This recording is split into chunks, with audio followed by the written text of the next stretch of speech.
കൂടെ ചിലപ്പോൾ 2 തുള്ളി കണ്ണുനീരോടെ ചേർത്ത് പ്രാർത്ഥിക്കാനേ പറ്റുള്ളൂ.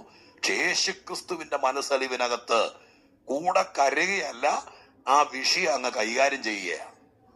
അങ്ങനെയാണെങ്കിൽ ഇന്ന് പകൽക്കാലം നിങ്ങൾ ലോകത്തിൽ ആരൊക്കെ മനസ്സലിഞ്ഞില്ലെങ്കിലും നിങ്ങളുടെ മനസ്സ് ഭാരപ്പെടരുത്. നിങ്ങളുടെ സ്വന്തം ആങ്ങളയ്ക്ക് മനസ്സലിവ് തോന്നിയില്ല, നിങ്ങൾ ആ വിഷയം വിട്.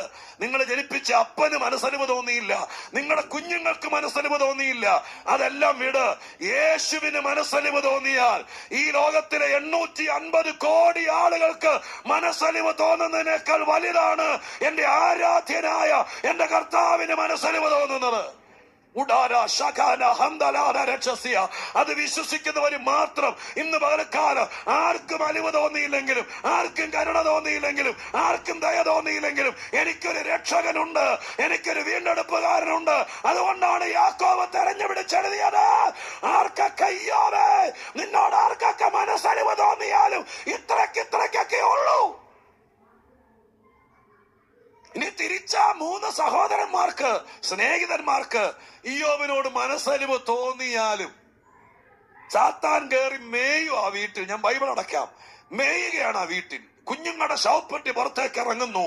ശ്രോത്രം, ആടുമാടുകൾ നഷ്ടപ്പെടുന്നു. വീടിന്റെ മേൽ കൊടുങ്കാറ്റടിച്ചിട്ട് മേൽക്കൂര ഇടിഞ്ഞ് താഴെ വീഴുന്നു. ശരീരത്തിൽ ചൊറിഞ്ഞിട്ടും പോകാതെ പുഴുക്കൾ നൃത്തം ചെയ്യുന്നു. ഈ വിഷയത്തിനകത്ത് ഇവർക്ക് 3-4 പേർക്ക് മനസ്സലിവ് തോന്നിയാൽ എന്ത് ചെയ്യാൻ പറ്റും? പക്ഷെ ഞാൻ തിരിച്ചു പറയാം, അതുകൊണ്ടാണ് യാക്കോബ് എഴുതിയത്, നമ്മുടെ കർത്താവിന്റെ മനസ്സലിവ് രാഷ്ട്രീയക്കാരുടെ മനസ്സലിവ് പോലെയല്ല, ഭരണാധിപന്മാരുടെ മനസ്സലിവ് പോലെയല്ല, സഭാ നേതാക്കന്മാരുടെ മനസ്സലിവ് പോലെയല്ല, കൂടപ്പറപ്പുകളുടെ മനസ്സലിവ് പോലെയല്ല.